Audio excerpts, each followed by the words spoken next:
존경하고 사랑하는 우리 구독자 여러분, 반갑습니다. 천만전자입니다. 여러분의 그 삼전 멘탈 전도사, 오늘도 2교시 한번 시작할게요. 2교시 1교시에는 여러분들 전에 설명한 것처럼 스트레쳐블 그 센서하고 디스플레이에 대해서 한번 설명을 했습니다. 삼성이 완전 초대박 기술이죠. 이번에는 우리 사진에 보이시는 분이 그 진대재죠. 진대재, 예전에 전에 한번 장관하셨던 분이에요. 그래서 그분에 대해서 한번 이야기를 들려드릴게요. 이분은 좀 양력을 잠시 살펴보니까 서울대를 졸업했고 미국 스탠퍼드대에서 전자공학 박사 학위를 받았어요. 그래서 미국의 IBM 연구소에서 일하던 중에 1985년이죠. 한참 됐습니다. 이때 삼성전자에 영입돼 가지고 세계 첫 16메가의 그 D램 개발의 주역으로 이제 활약을 했습니다. 그리고 메모리 사업부 부장 전무도 했고 정보과전 총괄 사장, 디지털 미디어 총괄 사장 등을 지내면서 미스터 반도체라는 별명을 얻은 분이에요. 미스터 반도체. 그 노무현 정부에서도 정보통신부 장관을 지낸 분이고 2006년도에 그 투자 전문 기업의 그 스카이레이크 인베스트먼트를 설립해 가지고 현재 대표이사 회장을 맡고 있다고 하네요. 그 스카이레이크, 이거는 백두산 천지에서 따온 이름이라고 하는데 하여튼 이분의 별명은 미스터 반도체입니다. 반도체인데 이분이 이제 아주 중요한 얘기를 해줘요. 보면은 삼성전자와 그 라이벌 TSMC와는 전략이 다르다. 그리고 지금의 삼성전자에 대해서 한번 인터뷰한 내용을 잠시 제가 한번 스크랩을 해가지고 한번 읽어봤는데 나름대로 좀 도움이 될 만한 내용들이 좀 있더라고요. 그래서 여러분들에게 잠시 설명을 할 테니까 한번 참고하고 한번 들어보시면 좋겠습니다.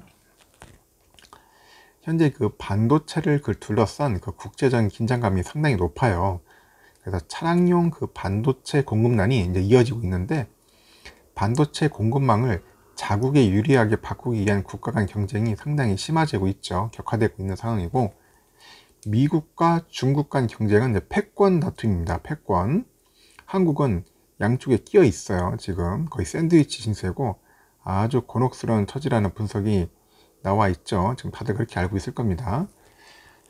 그래서 그 미스터 반도체 이 사람의 눈에는 이런 상황 전개가 어떻게 내비치고 있는지 한번 얘기를 들려주는 것 같아요. 그래서 메모리 반도체 16메가 D램 세계 첫 개발을 비롯해 가지고 아까 삼전의 그 반도체 신화를 이끈 주역이죠.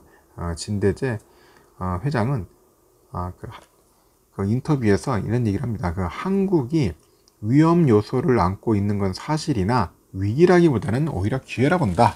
이 사람은 기회로 보는 겁니다. 항상 위기를 저도 좀 어느 정도 일리가 있다고 봐요. 기업의 위기라는 건 성장이 멈추거나 갑자기 적자가 났다거나 투자할 돈이 없다거나 그런 상황을 말하는 것 아니냐, 그렇게 얘기를 하는 거죠. 그래서 반도체 분야에서 그런 일이 있는가 한번 묻고요. 공급 과잉이라 값이 떨어진 상황이냐 한번 다시 되짚어 볼 수도 있겠죠. 대체로 공급 부족 상태, 공급 부족. 지금 공급 과잉이 아니잖아요. 공급이 부족한 상태다.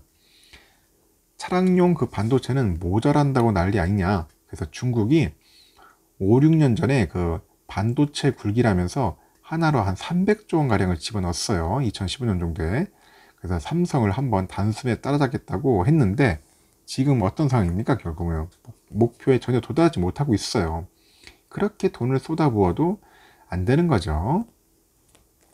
그래서 진 회장은 다만 위기에 빠질 수 있고 위험 요소를 안고는 있다고 하죠. 그렇죠. 안고는 있다. 하지만 한국은 반도체 산업에서 세계적으로 중요한 국가에 속한다고 합니다. 그래서 미중 패권 경쟁 속에서 반도체가 전략 산업이라고 생각해서 줄다기를 시작하고 있고요.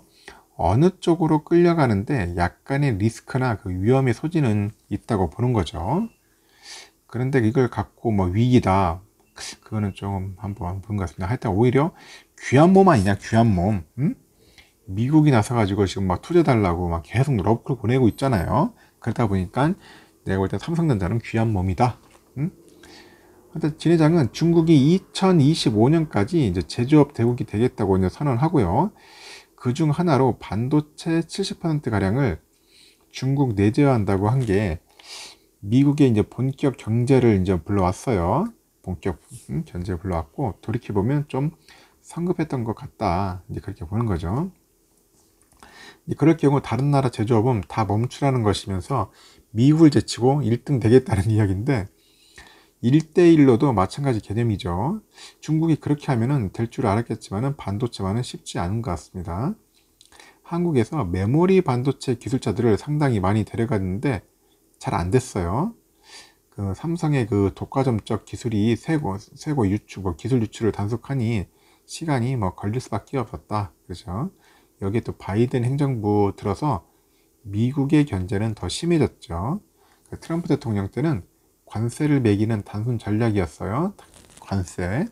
근데 바이든은 반도체 공급을 쪼이고 인권 문제로도 압박하는 식으로 나가는 겁니다.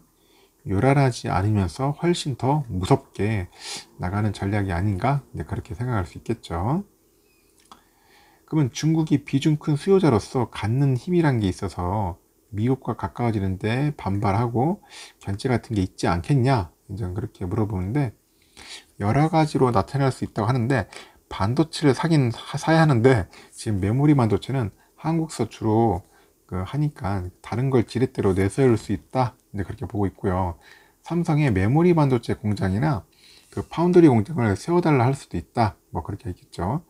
당장은 아니어도 미국 투자의 절반만큼이라도 중국에 해달라고 몇 년 내에 요청할 때 한국 입장에서는 안 해주기 쉽지 않을 것 같다, 그런 분이죠. 그렇죠. 미국은 하는데 만약에 중국에서 안 해준다면 중국애들이 가만히 있겠냐는 거겠죠. 위기라면 그런 데서 찾을 수 있겠다고 보는 겁니다. 기업보다는 국가의 위치상 고민거리며 중요한 의사결정 사안으로 이제 그렇게 보고 있는 것 같아요.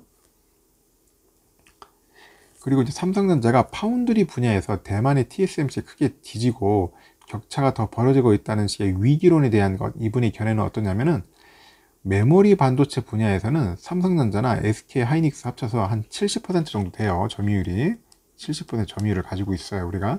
그래서 메모리 분야가 반도체 전체에서 한 3분의 1 정도 됩니다. 메모리 분야가 반도체 시장에서 우리가 그 정도 먹고 있는 거예요. 그 TSMC는 위탁 생산만 하고 자기 브랜드가 없어요. TSMC는 브랜드가 없습니다. 그 파운드리 시장에서 한 60% 가량 차지는 하는데 그걸 우리가 뺏어온다? 만일 파운드리 시장에서 반 정도를 뺏어온다고 한번 해봅시다. 그거 괜찮을까요? 미국이나 중국이 가만둘까? 현재 구도 나쁘지 않다고 보네요. 그래서 파운드리 분야에서도 삼성전자 혼자서 10에서 20% 차지를 해요. 그래서 메모리 분야에서 이쪽 분야에서는 딴 데서 흉내도 못 낼 정도죠. TSMC는 애플이나 엔비디아 등에서 필요로 하는 걸 주문받아 가지고 만들어준 식인데 이게 흔들리면은 미국 입장에서는 큰일 나는 거죠. 결국 그렇죠. 미국 IT 기업들이 그 물량을 많이 받아서 하니까 대만 공장이 미사일 한 방 먹거나 해서 공장 멈추면은 어떻게 되겠는지 한번 생각해 볼 필요 있고 미국의 파운드리 공장을 세우도록 할 수밖에 없는 거죠. 이런 보안상에서도 안보 상황 면에서도 상당히 중요한 것 같습니다. 그래서 미국 입장에서는 그래서 삼성이 2030년까지 시스템 반도체 171조 원을 투자해 가지고 세계 1위를 하겠다는 데 밝혔는데 이분의 의견을 한번 잠시 들어보면은 메모리나 시스템 메모리 다 합쳐 1등을 할 소지는 충분하다고 봅니다. 시스템 분야에서도 1위를 한다는 것은 무리수다. 삼성은 그 시스템 분야에서 자기가 쓸 것도 자기가 만들어요. 애플리케이션 AP죠. AP를 삼성이 만들고 있고 이 점에서는 퀄컴, 엔비디아와 경쟁 관계인데 자기 것 남의 것 다 생산하는 방식이라서 시스템 분야에서는 이행 충돌이 벌어질 수가 있습니다.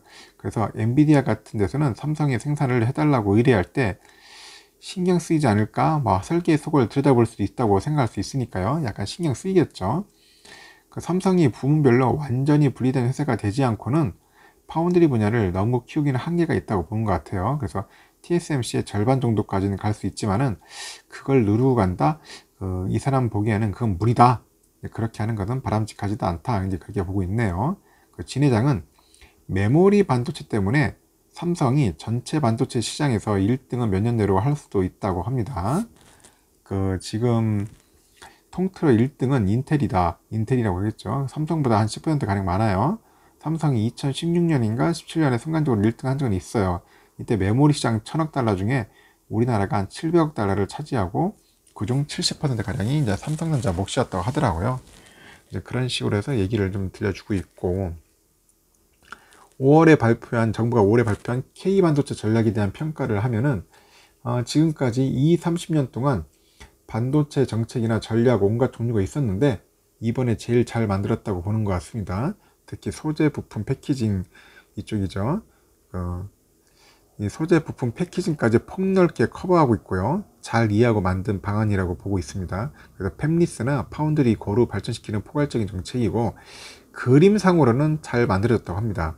그 다음 정부에서 잘 이어가야 하지 않겠나 보고 있고, 2년 전에 이제 일본 정부 그 수출 규제조차도 반도체와 직결이 된 사안이 있는데, 이번에 이게는 3종 세트 수출 중지라고 합니다. 3종 세트 중지라면서 그때 호들갑 들고 난리였지만은 일본이 괜히 한국을 건드려서 머쓱해진 거다, 이제 그렇게 보는 거죠. 일본이 파워게임 해본 건데 거기까지는 안 갔어야 한다. 지금까지 큰 문제 없어 넘어왔지만은 요소요소의 위험성이 숨겨져 있다고 봅니다. 그러니까 3종 세트만 있는 게 아니니까 일본에 100% 의존하는 소재 부분도 더 있을 거예요. 외교 마찰로 국제 분합이나 협력을 깨는 일은 좀 안 지르는 게 좋지 않겠나, 뭐 그런 식으로 해서 자기의 의견을 좀 피력을 한 것 같습니다. 이번은 그래도 반도체 쪽에 오랫동안 일을 했고 이제 반도체 신화적인 인물이에요. 그러다 보니까 이번에 그 이야기를 한번 잠시 들어봤는데 상당히 좀 나름대로 인상 깊은 있네요. 하여튼간 한국 반도체는 위기가 아니고 기회다. 그리고 K반도체 전략 잘 그려진 그림이다. 그렇게 평가를 하고 있고, 삼성은 메모리 반도체, 특히 TSMC는 파운드리 현재 구도 나쁘지 않다. 삼성이 또 파운드리 좀 더 비중을 가져가면은 전체 반도체 시장에서는 1등 충분히 할 수 있다. 이런 식으로 평가를 하고 있는 것 같습니다. 하여튼 삼성전자는 앞으로 희망이 있고 미래가 있습니다, 여러분들. 그래서 한번 좀 더 우리가 열심히 투자해가지고 그 미래에 먼 훗날에 한번 제대로 된 수익 남겨봐야 돼요. 일단은 2교시는 여기까지 마치겠습니다. 여러분들 좋은 하루 보내십시오.